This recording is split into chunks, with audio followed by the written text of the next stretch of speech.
Hello there, welcome to session number 8, where I'm going to be sharing with you ideas on how to support someone who's got into difficulty with their substance use.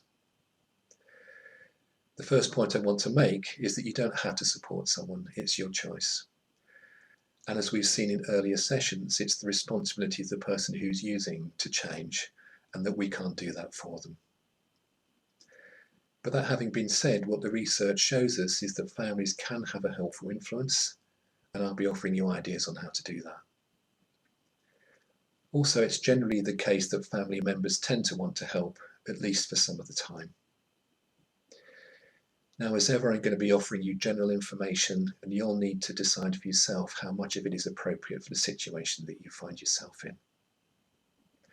In a moment, I'm going to come on and share with you some key points about how to support someone, and I'll follow that with a range of ideas that other family members have found helpful, and hopefully there's something in that that interests you too. These are ideas for you to take away and experiment with, find out what works, maybe what doesn't work, and through that perhaps adding to the ways in which you can support someone. I'll then end the session by posing some questions for you to think about. Okay, let's come and look at those key points. The first key point is to consider what stage of the cycle of change the person you're concerned about is at. We looked at this cycle in session number 5. This is important because it's possible to offer the right kind of support at the wrong stage of the cycle, and thereby it won't be helpful. Now, if you're unsure what stage of the cycle they're at, perhaps have a conversation with them about that, assuming they're willing to do so, of course. Which brings me on to this second key point, that you need to remember you can take a horse to water, but you can't make it drink. You can offer your support, but you can't make them take it. And it's their responsibility whether they use your support or not. The next key point is to help someone to help themselves, rather than doing it for them. However, if they are addicted or if they're also severely mentally ill, you may need to gauge how far they're able to take responsibility for themselves. And the last key point I'd like to make is that at Adfam we don't expect you to be a drug worker or a doctor or a nurse or whatever. The ways of supporting someone I'm going to come on and offer you are very much for family members, people who haven't had any specialist training. Okay, with those key points in mind, what I'd like to do next is to come on and offer you a range of ideas that other family members have found helpful. Okay, so this is the first of 4 slides that offer possible ways to support someone who's got into difficulty with their substance use. The first idea I'd like to offer you to consider is that it can be helpful to develop and maintain an honest dialogue about substance use and the impact that it has upon you and possibly other family members too. And this is an ongoing conversation that family members will come back to from time to time with the person who's using. Something that is as serious as someone getting into difficulty with their substance use will need to be talked about from time to time, but of course won't be the only topic of conversation. And this would need to include talking to the person who has got into difficulty about how best to support them. The next 3 ideas are about offering information, and it's important to say again that the best you can do is to offer. You can't make someone receive it and then think about what it is that you've given them. The first idea I've got here is to offer information on drugs and alcohol, their effects and the risks in taking them. Just because someone's using drugs and alcohol, maybe for many years, doesn't mean they're well informed about the substances that they're using, the effects that they have and the risks that they're taking. And with that in mind, it can be helpful to offer someone how to use substances in less harmful ways. Next, it may be helpful to offer information on the stages of use, as we looked at in session number 2. Perhaps also on the cycle of change and on treatment, as we covered in session 5. Perhaps they might want to watch the relevant Adfam sessions. The last idea on this slide is to set and keep boundaries. Now, this is something we're going to be looking at in much more depth in session number 9. But briefly for now, this is where you put a limit on what you think is reasonable about the way they behave. And if they don't behave that way, there are then consequences to that. Okay, the next idea I've got here is you may want to keep a diary of what happens, perhaps record how much someone uses and what it costs, assuming that you know that. And then at some point you may share this information with the person you're concerned about who's got into difficulty with their substance use. But of course doing so without that becoming a confrontation. The second bullet point on this slide is offering your care and practical help. This can happen in all sorts of ways, such as offering someone a lift to a treatment service, perhaps making them food. Can I make you a sandwich? Making sure they're drinking enough, making sure that they get rest and sleep. Why don't you lie on the sofa and try snoozing whilst watching the telly? And if they're on medication, maybe just checking up with an attitude of care rather than criticism. Have you taken your meds today? Very often people who've got into difficulty with their substance use can be very reluctant to be supported by their family members in the other ways I'm going to be sharing with you. So sometimes perhaps this is the only thing you can do. And if it is, know that it's making a significant contribution to someone's physical and mental health. As you may well have noticed for yourself, people who get into difficulty with their substance use can neglect their own self-care. Also, what this idea offers is to help someone know that they are cared about. And if you got into difficulty with your substance use and your self-esteem has hit the floor and you feel lousy about yourself, to know that someone still cares about you can actually make a big difference. Now, I said at the start, one of the key points is to help someone to help themselves. And there's a risk in offering your care and practical help that maybe you start to do things for them that they may be able to do for themselves.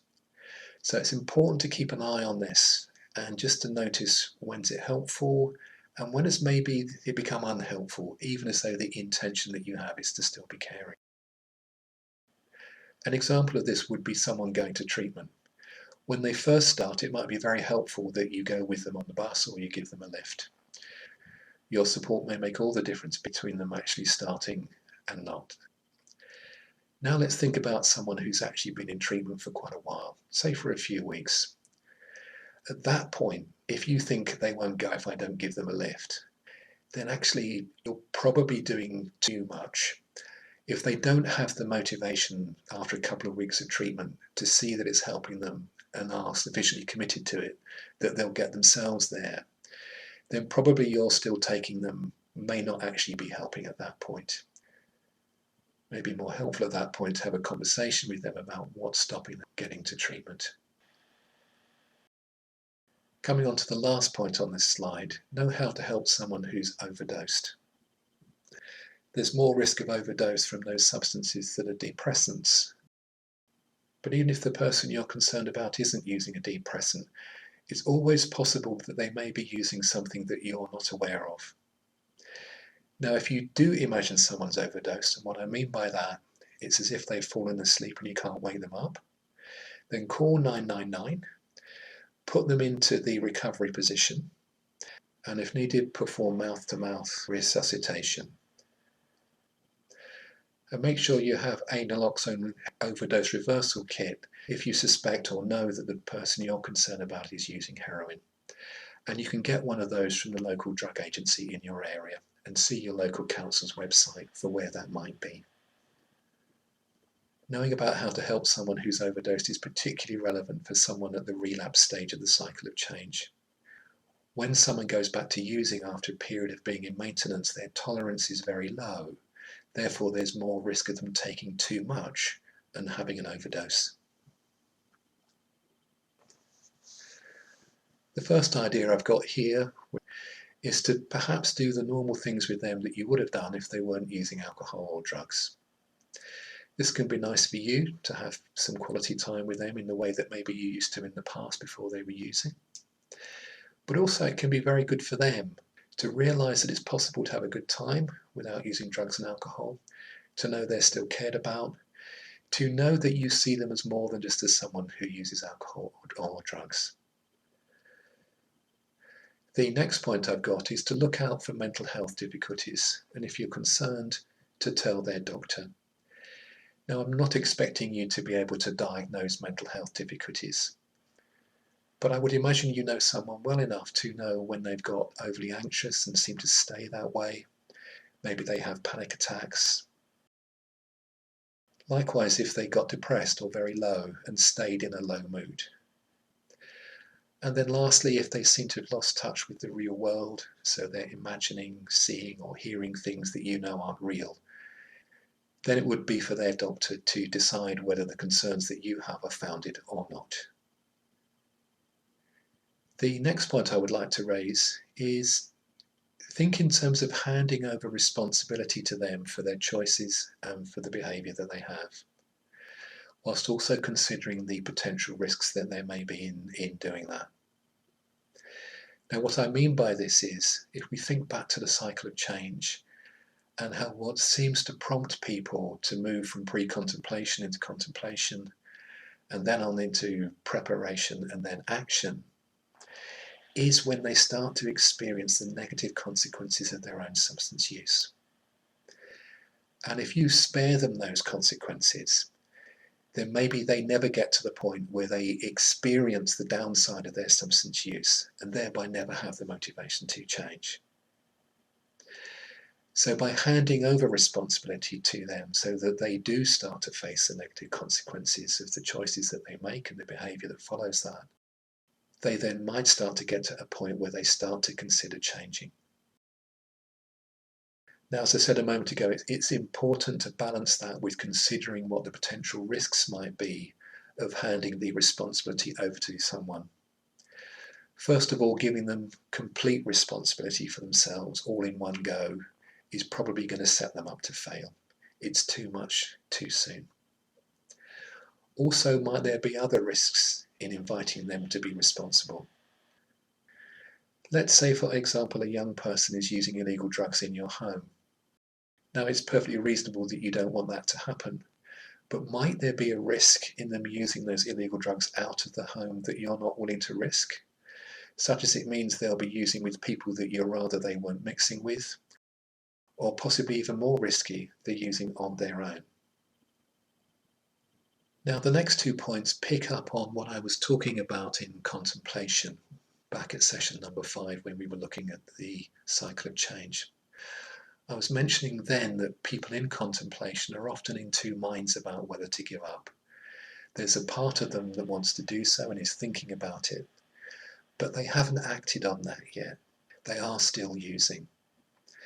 And I want to pick up on them being in two minds with these next 2 points. So the first one I got there is to encourage and support the part of them that wants to be healthy. So this is the part of them that wants to use less, or maybe to actually stop using. But then also that next point, try not to collude with or assist the part of them that does want to use, such as not giving them money. And the last point on this slide, you may want to offer to them that you explore the choices they have, whilst not pushing them to make a particular choice. Okay, let's come on to the final slide.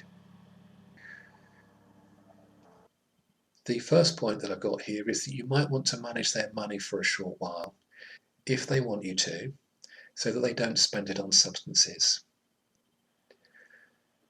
Something that you can do, which maybe doesn't need any input from them, is to be aware of possible triggers to substance use in the home.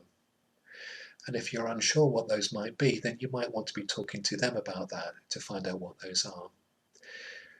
Triggers can be quite surprising, actually. It might be things like baking foil. Might seem strange, but people smoke heroin off of baking foil, as we saw in session number 1. And just seeing your baking foil might for them be a trigger back to using again. The third point I've got here is to be realistic about what's possible at any one time. As I said when we were looking at the cycle of change, people have to take themselves around the cycle. Change is often slow. Only the person who uses can do it for themselves. And it may be the case that your hopes and wishes for them just seem unrecognisable to them. The fourth point I've got here is something which you can do, and that's to offer someone your love. And it can also be surprisingly helpful just to be there and let someone talk and offload and to provide them with emotional support. The last 2 points I've got here are directed particularly at yourself rather than the person who's using. I think it's very important that as far as possible, family members work as a team. One of the things that can happen is that someone who's got a difficulty with their substance use can use tactics of divide and rule to split family members apart and get them fighting with each other, and thereby to deflect attention away from their own substance use. So to try and prevent that from happening, and from strategies like boundary setting to be more effective, it can be really helpful if the family all work as a team. If this doesn't seem possible, then it might be helpful to propose to other family members that they watch these Adfam sessions.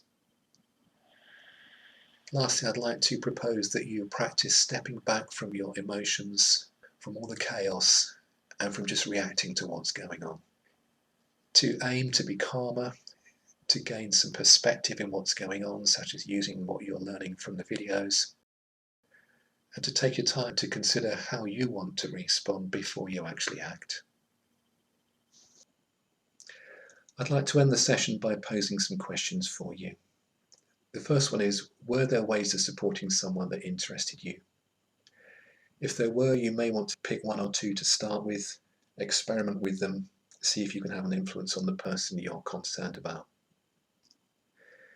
If they work, you might want to do them again, and if they don't, then you might want to come back to this session and select some other ways to have a go at. What I'd also like to add is that you may notice that you need to change the support that you offer over time, and particularly as someone moves through the cycle of change, the support that they need is going to change as well. It's important to remember that you only have influence, you can't make someone change, and that changing addictive substance use takes a long time. And then lastly, as ever, I'd like to encourage you to get the support that you need by looking elsewhere on the Adfam website for sources of support in your area. Supporting someone who's got into difficulty with their substance use can be very demanding, and it's important that you get the support you need in order to be able to do that. Okay, bye for now.